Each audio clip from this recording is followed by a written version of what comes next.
1장 1절과 2절 우리 한 목소리로 같이 읽어봅니다.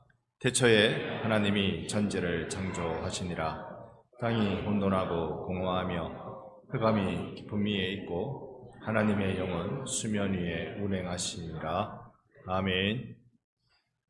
우리 오늘부터 성령님에 대해서 조금 더 구체적으로 알고 또 우리가 감격하고 섬기기를 원합니다. 우리가 성령에 대해서 이야기를 할 때 한 가지 꼭 기억해야 할 것은 성령님은 하나님이십니다. 그래서 어떤 하나님이 주시는 어떤 에너지가 아니라 인격적인 하나님이시라는 사실을 기억하고 우리가 이 하나님을 섬기는 마음으로 오늘 말씀을 함께 듣기를 원합니다. 여러분은 성령 체험하셨습니까? 여러분, 우리를 거듭나게 하시는 것도 성령의 역사인 줄로 믿습니다. 예수 믿고 거듭난 사람이 예수 믿는 게 성령 체험이지요.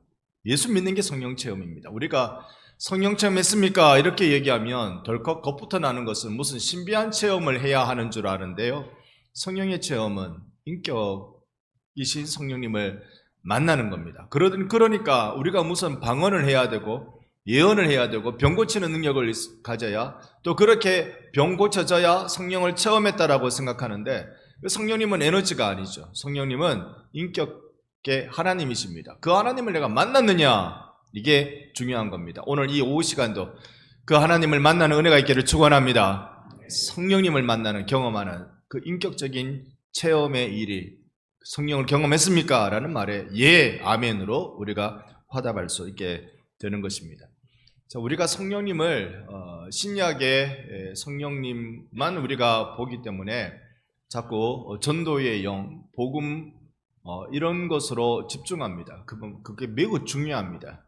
매우 중요한데 이렇게 능력의 영으로만 우리가 인식을 하면 성령님을 하나님으로 인식하기가 어려운 거예요. 그래서 구약에서 성령님을 어떻게 보고 있느냐 이걸 같이 한번 봐야 됩니다.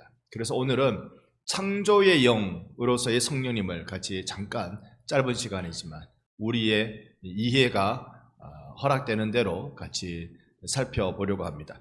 여러분 창세기 1장 1절과 2절 말씀을 읽었습니다. 어떤 분이 그러셨죠? 창세기 1장이 믿어지면 다 믿어지는 거라고. 창세기 1장 1절이 믿어지면 성경이 다 믿어진다고.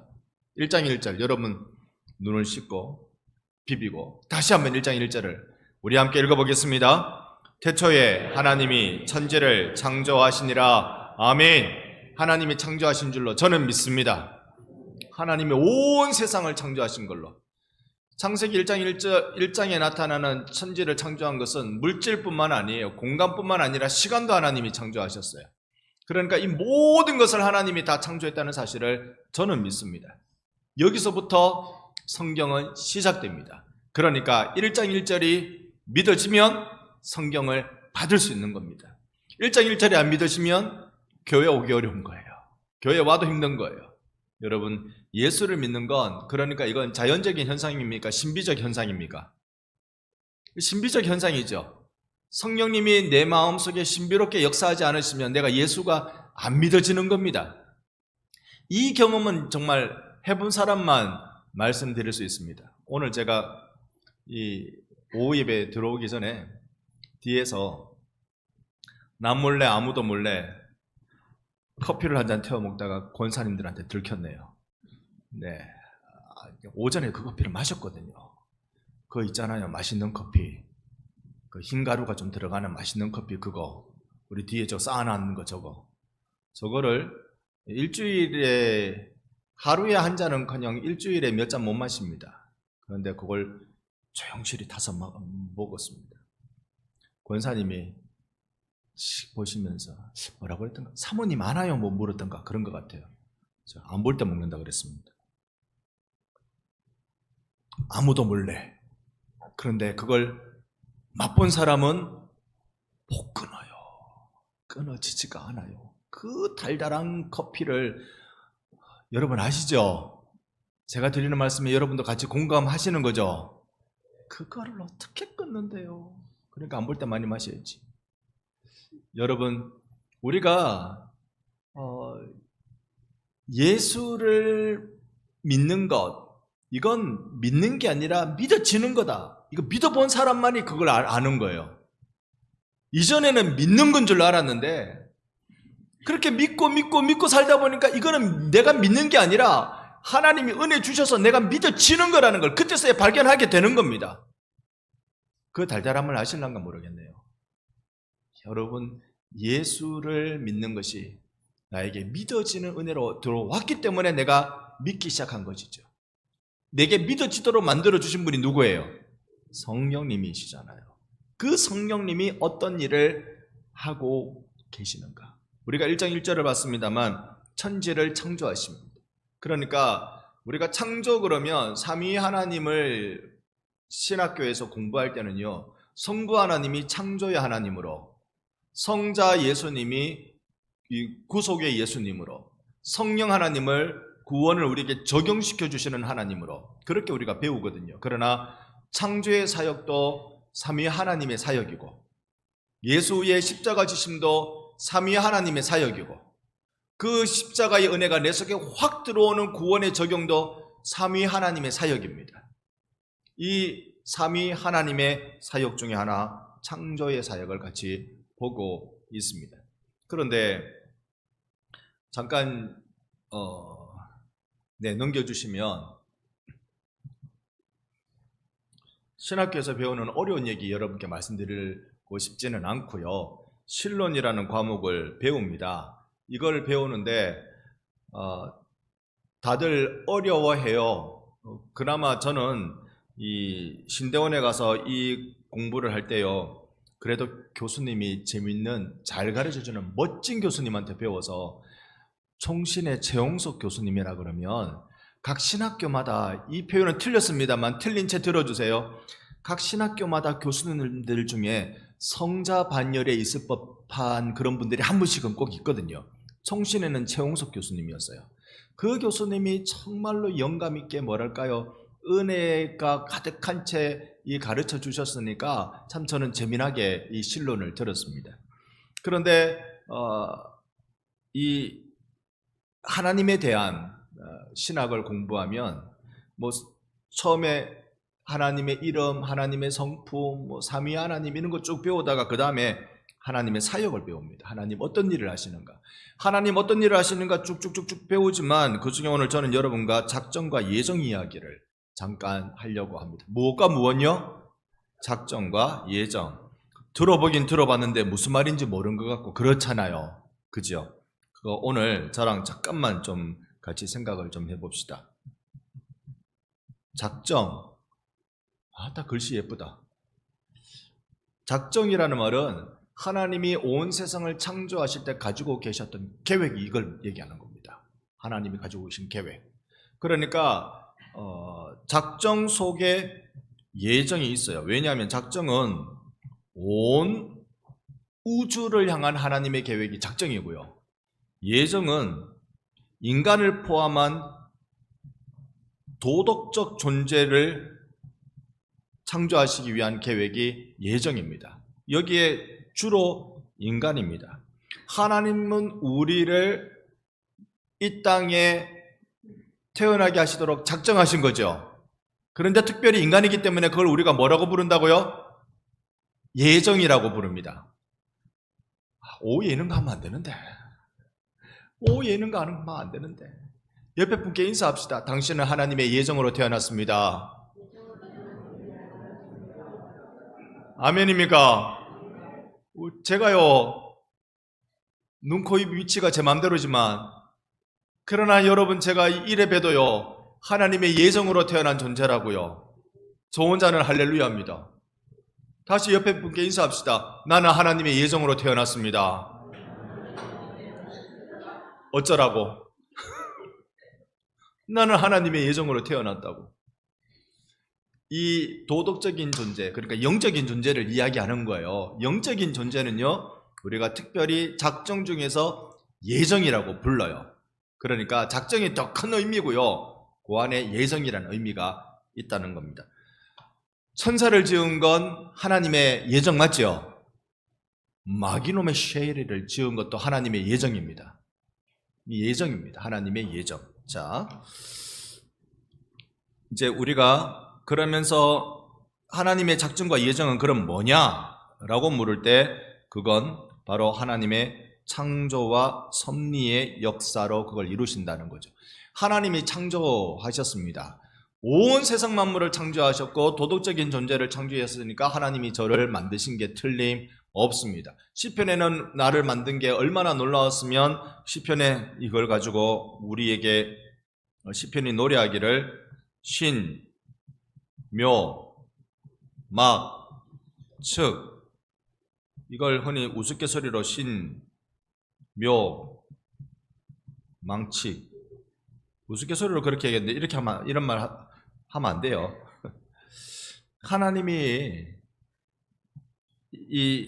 하나님께서요 묘하게 지으셨는데 측량할 수 없을 만큼 지으신 거예요. 그게 신묘 망측입니다. 다시 한번 인사합시다. 옆에 분께 하나님은 당신을 멋지게 지었습니다. 맞습니까? 아무리 봐도 멋지네. 눈 씻고 봐도 멋지네. 하나님이 우리를 멋지게 지었습니다. 자, 우리가 지금 어디 하고 있느냐면요, 이 창조 이야기하고 있습니다. 그러면 창조해놔놓고 이때부터 사람들이 소위 철학에서 이상한 생각들을 합니다. 어떤 생각? 주로 두 가지 생각이 기독교에 반하는, 기독교에 대항하는 생각으로 나오는데요. 하나는 이신론, 하나는 범신론.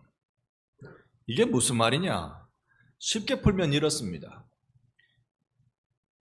이신론이란 말은요, 신, 하나님이 이사가 붙다, 이런 겁니다. 온 세상을 하나님이 이렇게 지었습니다. 지었는데 이 세상을 마치 시계처럼 정확하게 지으셔서 더 이상 하나님이 손볼 일이 없도록 지어 놓으셨다는 거예요. 여러분, 1년 365일 지구는 태양을 한 바퀴 뿅 돌고, 아침에 우리 눈에는 눈 뜨면 해가 뜨고 잘 때 되면 해가 지고 천지 만물이 조화롭게 잘 굴러가고 흘러가고 그렇게 되잖아요. 이야, 하나님이 딱 맞게 지어놨네. 손댈 필요가 없네. 그래서 하나님이 이 피조 세계에서 하나님이 이사가 버리신 겁니다. 그러면 이 피조 세계는 하나님이 계획해 놓은 대로 되기 때문에 여기서 나타나는 불행한 생각이 뭐냐면 바로 운명이라는 겁니다. 그렇죠. 하나님이 정해 놓은 대로 다 이루어지니까.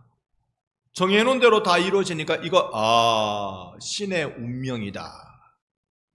신의 운명이다. 이러면서 인생을 살아갑니다. 이 운명론, 운명이라고 얘기하는 거 우리나라 사람 많이 괴롭혔습니다. 여러분,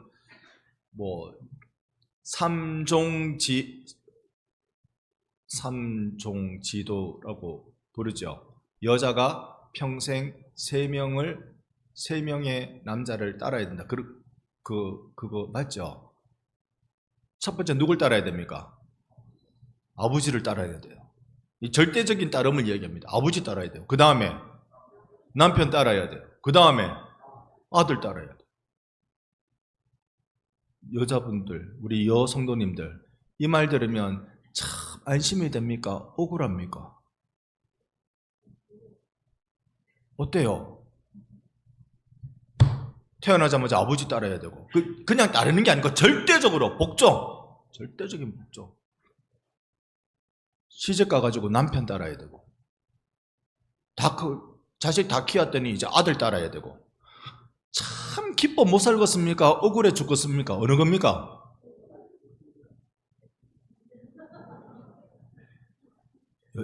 여러분, 이때는 여자분만 대답하시는 겁니다. 변성기 오신 여자분이 계신가요? 여러분, 운명으로 살아온 거예요. 이게 운명인 줄 알고, 내 인생이 그렇게 살아야 되는 줄 알고, 원래 그래야 되는 줄 알고, 이 세상에 이런 예시뿐만 아니라 많은 운명이라고 생각하고 그렇게 살아가는 이들이 많습니다. 왜 이 신분 제도가 유지되는지 아셔요? 태어날 때부터 자기가 갖는 신분이 있었잖아요. 옛날에는 신분 제도가 양반이니 쌍놈이니 뭐. 그런데 태어날 때부터 내가 경험한 내가 가지고 있는 이 신분이 내 운명인 줄 알고 사는 거예요. 왕의 아들로 태어나면 왕이 되는 게 내 운명인 줄 알고 살아요. 그리고 종의 자식으로 태어나면 종으로 평생 살아야 되는 줄 알고 그걸 운명으로 갖고 사는 거예요. 여러분, 오늘 이 시대에 태어난 게 얼마나 다행스럽습니까? 요즘 그렇게 운명이라고 생각하는 데는 잘 없어요. 저기 인도가 그렇게 생각하고 좀 미개한 나라들이 좀 그렇게 생각을 하고 있습니다만은 운명으로 생각하지 않습니다. 왜요? 기독교 인생관은 운명을 거부합니다. 이런 이신론이 가지고 있는 폐해를 기독교 신앙은요, 어떻게 표현하는 거니? 운명은 없다. 왜냐? 신이 우주 밖에 나간 것이 아니고 신은 바로 우리가 살고 있는 이 세상 안에 계신다. 하나님이 내가 살고 있는 삶의 현장에 계신다. 할렐루야. 하나님이 여러분이 살고 있는 그 현장에 계세요. 그러니까 기독교는 운명이 있을 자리가 없어요. 그건 너 운명이 아니요. 거짓말에 속지 마세요. 운명이라는 것은 없습니다. 하나님이 이 세상에 계십니다. 그 어떤 방식으로 계시느냐? 그게 바로 섭리라는 방법으로 계신다고요. 섭리라는 방법으로. 또 하나, 이 창조에 대해서 오해하면서 잘못된 하나님에 대한 이해가 바로 이 범신론입니다. 호랭이란 말인가? 그 말은 아니고요. 우리가 범사에 감사하다 말할 때 그 모든 것을 말하는 무릇 범자입니다. 신은 마땅히 하나님에 대한 이야기고요. 그러니까 범신론이란 말은 이 안에 하나님이 다 계시니까 이걸 신이 안에 존재한다. 내재신론이라고 불러요. 이 안에 다 계시니까 여기에 모든 것 하나하나가 다 신이다. 이거 여러분 많이 보셨잖아요. 마을에 아직도 그거 그대로 배웠다는 얘기도 듣습니다만 저기 예전에 지수에 갈 때 보면 이 마을 입구에 큰 이 나무가 있어가지고 도로를 이 나무를 휙 돌아서 이렇게 도로 낸 걸 봤습니다. 여러분 지금 그대로 있습니까? 그거 뽑혔습니까? 우리는 모릅니다. 가봅시다. 그런데요, 왜 돌아가도록 도로를 냈죠? 바로 가면은 차도 편하고 도로 깔리는데 돈도 적게 들고 그런데 왜 돌렸죠? 옆에 분께 인사합시다. 아직 설교는 한참 진행 중입니다. 여러분 왜 휙 돌렸죠? 나무에 신기가 있다고. 나무에 신기가 있는 나무는 함부로 건들면 안 된다고. 이 마을에 재앙이 온다고. 그러니까 그 나무는 건들면 안 된다 싶어가지고 휙 돌려가 했단 말입니다. 옛날에는 목신이라 그랬어요. 목신. 여러분 월화수목금토일 전부 다 신의 명칭인 줄 아세요? 월화수목금토일 전부 다 신적인 의미를 부여하고 있는 거예요.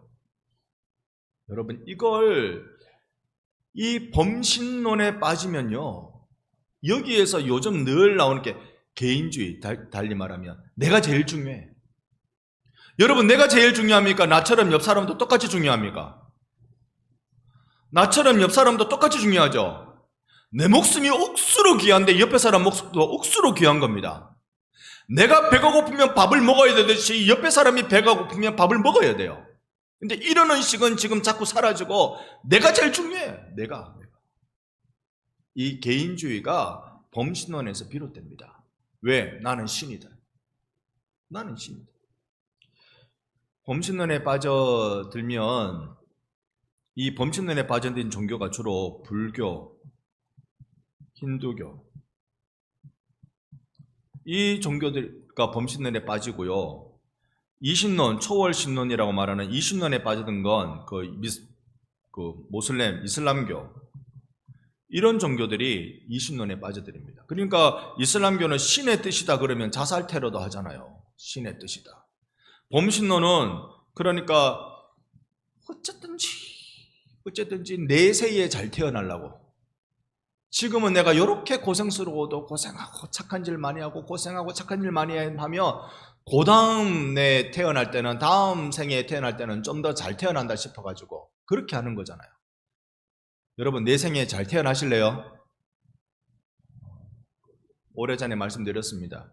지금 있는 남편이랑 지금 있는 아내랑 내가 다시 태어나도 그 사람이랑 결혼하시겠습니까? 우리 김용곤 장로님은 지난번 우리 말씀 나눌 때 잘 배우신 거예요. 잘 기억하고 계십니다. 저쪽 커플은 나란히 앉아 계신데 대답을 안 하시는데 생각 좀 해봐야 돼. 생각 좀 해봐야 돼. 이건 커플을 한 칸씩 띄워가지고 앉아 계시는데 다음 생에 태어나도 어떻게 그러시겠다는데요.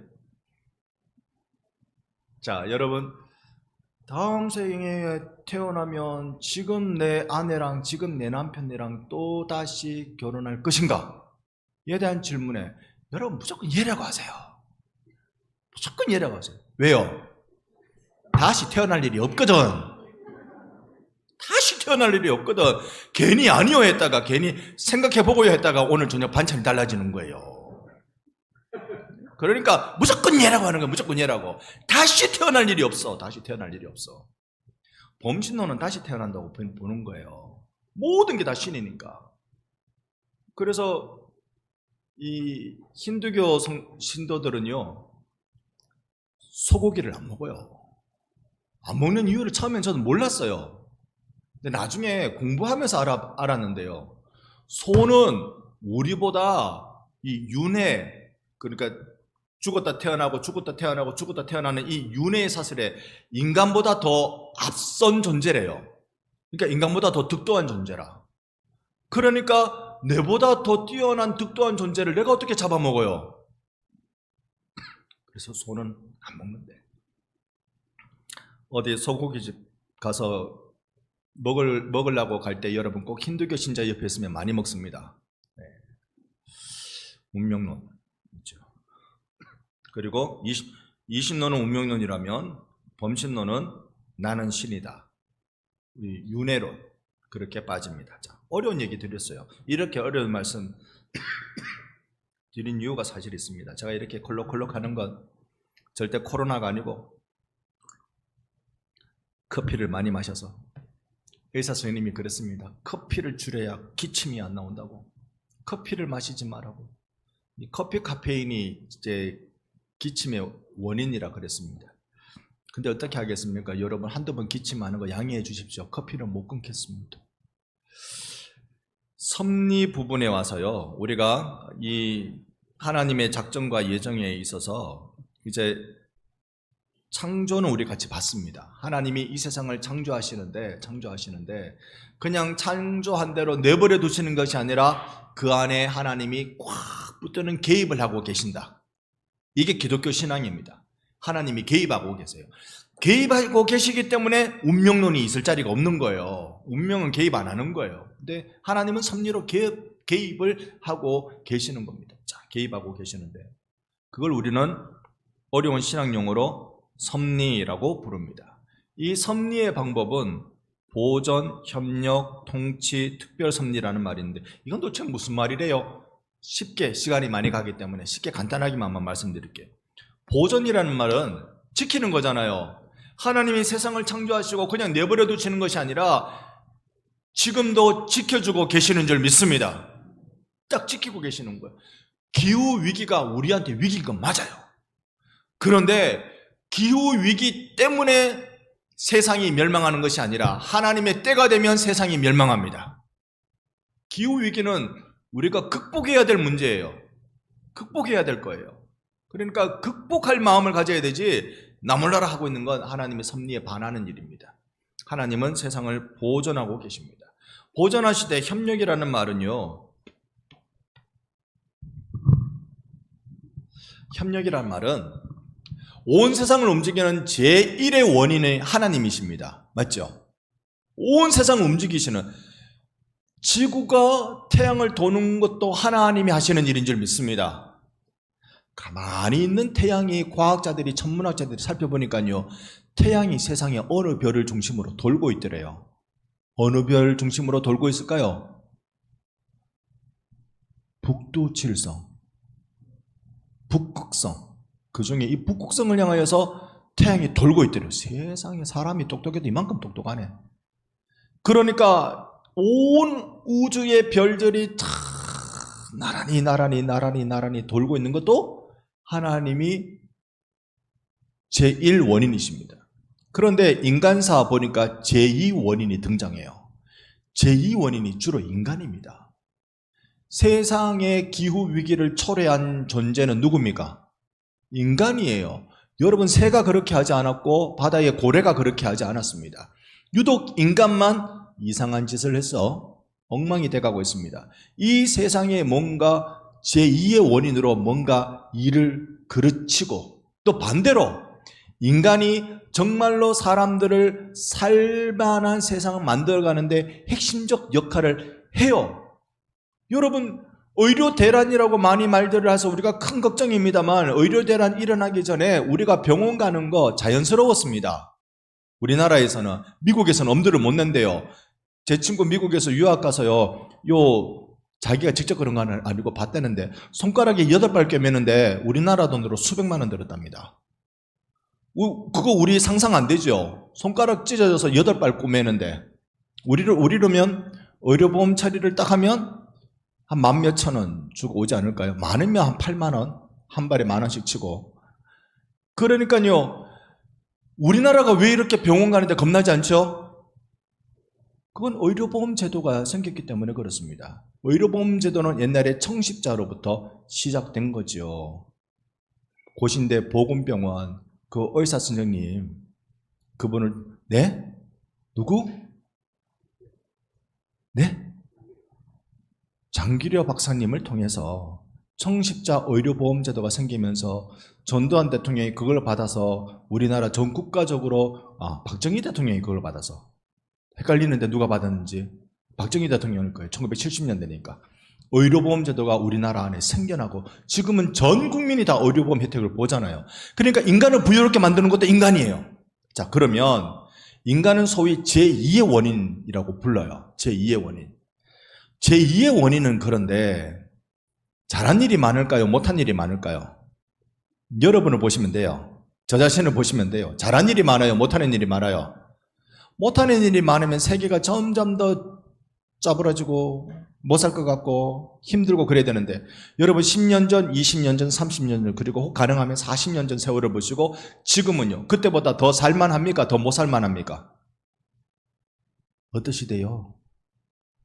그러니까 어린 학생들한테 이렇게 얘기하면은 그 꼰대란 얘기를 들어서 함부로 말도 못 하겠는데, 여러분 10년 전, 20년 전, 30년 전, 40년 전 기억을 되뇌어서 지금은 더 살만합니까? 더 못 살 지경입니까? 와, 왜 이렇게 살만해진대요? 우리가 제2원인인데, 제1원인이신 하나님이 제2원인을 무시하지 않고 제2원인이 행한 일들을 일정 부분 허용하시면서 이게 하나님의 창조 세계를 보존하는 일이 되게 해 주십니다. 그게 협력입니다. 협력. 협력 어렵게 설명드렸습니다. 용서하시고. 그 다음에 통치는 하나님이 세상을 다스리신다. 이 세상 다른 사람 다스리는 거 아니에요? 하나님이 다스리신다. 그리고 특별 섭리는 쉽게 말하면 기적입니다. 기적. 하나님이 이 세상을 기적으로도 다스려 주시는 줄 믿습니다. 여러분에게 일어난 기적 많죠? 그죠? 여러분 지금 여기 나와서 예배 드리는 것도 기적인 줄 믿습니다. 세상에. 지금 여기 여러분, 우리가 저기 산에 안 누워있고 여기에 앉아서 눕고 싶은 마음이 들지만 여기서 눕고 싶은 마음이 들지만 여기 앉아있는 것도 하나님의 은혜고 기적입니다. 우리가 예수 믿고 사는 것도 기적인 줄 믿습니다. 그리고 난 뒤에 실제적으로 우리가 보통 사람들이 생각하는 기적이라고 여기는 그 기적을 우리가 한두 번 경험한 게 아니에요. 사실은 많은 일을 경험하고 여기까지 왔습니다. 자, 하나님이 세상을 보존하고 다스리시는 방법. 창조와 섭리. 섭리는 하나님이 세상을 통치하시는 방법인데 그것을 보존, 협력, 통치, 기적으로 봅니다. 자, 여기까지 제가 갑자기 성령님을 얘기하는데 실론 이야기를 드리는 이유는 2절 때문에 그렇습니다.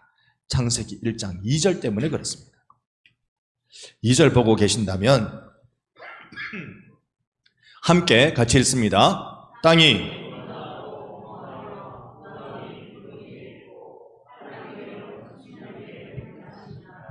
아멘. 하나님의 영이라고 하면 누구시죠? 성령님. 그러니까 성령님의 창세기 1장 2절에 바로 등장하죠. 구약에 성령님이 계셨습니다. 그죠? 바로 등장해요. 하나님의 영이신 성령님이 수면에 뭐하고 계세요? 운행하신다. 호버라고 말하는 이 운행하신다. 이 운행하신다라는 말은 신명기에 보면요, 독수리가 자기 새끼를 날개 위에 엎는 것처럼, 독수리가 자기 새끼를 나는 것처럼이라고 말하는 그 너풀거림을 설명할 때 이 단어를 씁니다. 운행이라는 말을. 너풀거리는 거예요. 근데 이거는 너풀거리다라는 이렇게 퍼덕거리다는 뜻도 있고, 또 이거는 독수리가 새끼를 이렇게 품는 뜻을 갖고 있어요. 그러니까 이거는 품는다라는 뜻도 갖고 있습니다. 그러면 우리가 신론에서 같이 본 것처럼 온 세상 피조물을 하나님이 어떻게 하고 계세요? 이렇게 품고 계시는 거예요. 그게 하나님이 책임지고 계시는 거잖아요. 여인은 약하나 어머니는 강하다. 여러분 들어보셨죠? 여자는 약한데 어머니는 강하다. 이유가 뭡니까? 품을 줄 알거든요. 이건 엄청난 힘입니다. 품을 줄 아는 거. 여인은요, 자식을 품을 줄 알아요. 그러니까 이건 성령님의 마음이에요. 성령님의 마음은 품는 분입니다. 오늘 우리들에게 구약의 성령을 같이 이해하면서요, 정말 마음에 한번 새겨보고 싶은 건 성령님은 나를 품어주시는 분이시다. 온 세상을 품어주시듯 나를 품어주시는 분이 성령님이시다. 온 세상을 창조하실 때 성령님이 함께 역사하셨던 것처럼 하나님이 창조해낸 나를 예수 믿고 성도되고, 성도되어 사명받고, 사명받아 직분 감당하고 내게 주신 이 한 평생을 주를 위해 살 수 있도록 만들어 주신 건 지금도 성령님이 여러분을 품고 계시기 때문인 줄 믿습니다. 이 성령님을 향하여서 우리는 의지하자고요. 살아보니까 힘든 일 많으셨죠. 여러분, 지금까지 힘든 일이 더 힘들겠어요? 앞으로 살아가면서 경험할 게 더 힘들겠어요?